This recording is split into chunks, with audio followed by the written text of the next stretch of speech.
burst out, not laughing, but crying. It's a cruel thing, whoever has done it, to play such tricks on a poor old body like me, with a sick husband that she works hard for, and not a child to help her. But I don't care. I'll wash my clothes again if it's 20 times over, and I'll hang them out again in the very place, just to make you all ashamed of yourselves." Perhaps the little people were ashamed of themselves, though they really had not done the mischief. But they knew quite well who had done it, and more than once they were about to tell, only they were afraid if they did so, they should vex the Brownie so much that he would never come and play with them any more. So they looked at one another without speaking, and when the gardener's wife had emptied her basket and dried her eyes, they said to her very kindly, "Perhaps no harm may come to your clothes this time. We'll sit and watch them till they are dry." "Just as you like, I don't care. Them that hides can find, and them that plays tricks knows how to stop 'em." It was not a civil speech, but then things were hard for the poor old woman. She had been awake nearly all night, and up washing at daybreak. Her eyes were red with crying, and her steps weary and slow. The little children felt quite sorry for her, and instead of going to play, sat watching the clothes as patiently as possible. Nothing came near them. Sometimes, as before, the things seemed to dance about without hands, and turn into odd shapes as if there were people inside them, but not a creature was seen, and not a sound was heard. And though there was neither wind nor sun, very soon all the linen was perfectly dry.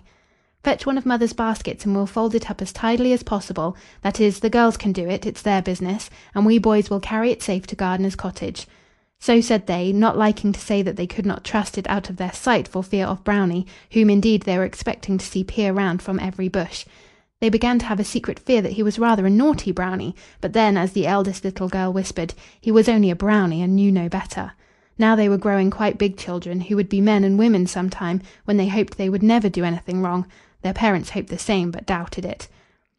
In a serious and careful manner they folded up the clothes, and laid them one by one in the basket without any mischief, until just as the two biggest boys were lifting their burden to carry it away, they felt something tugging at it from underneath. "Hello, where are you taking all this rubbish? Better give it to me." "No, if you please," said they, very civilly, not to offend the little brown man. "We'll not trouble you, thanks. We'd rather do it ourselves, for poor old Gardener is very ill, and his wife is very miserable, and we are extremely sorry for them both." "Extremely sorry?" cried Brownie, throwing up his cap in the air, and tumbling head over heels in an excited manner. "What in the world does extremely sorry mean?"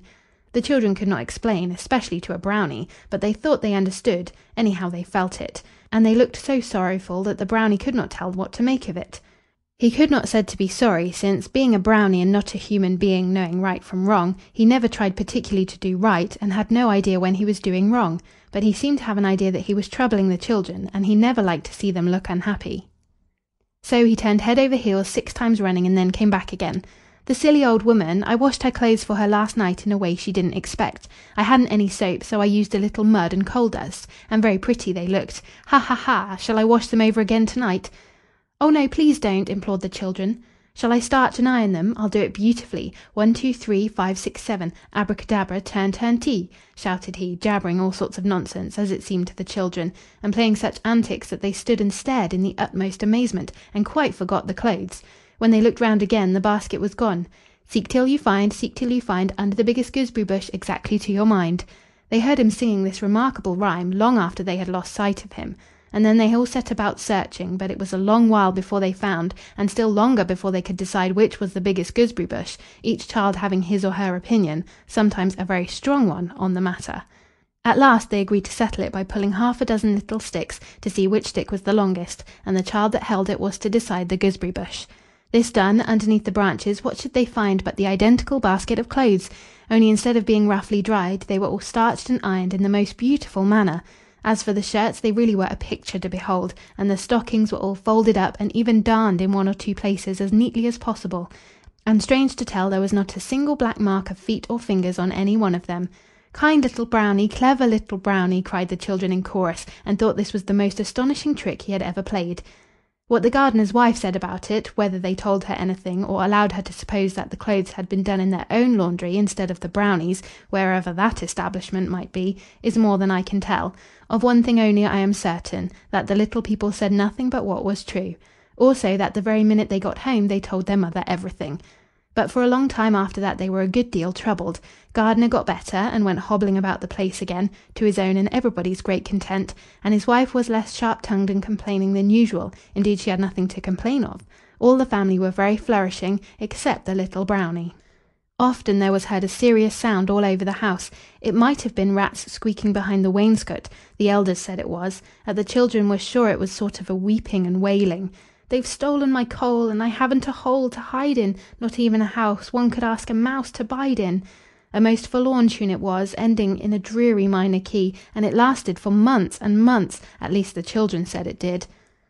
And they were growing quite dull for want of a playfellow, when by the greatest good luck in the world there came to the house not only a new lot of kittens, but a new baby. And the new baby was everybody's pet, including the Brownies.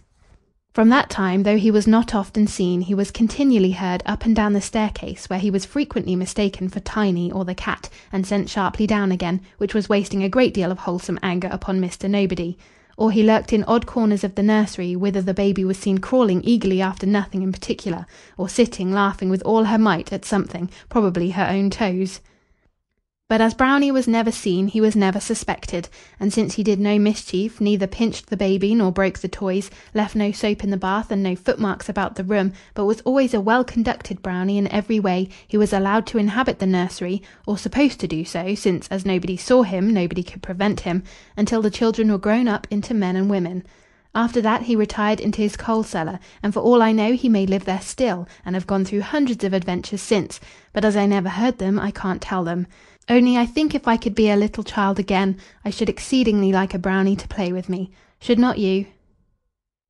End of Adventure the Sixth and Last, and End of The Adventures of a Brownie as Told to My Child by Miss Mulock.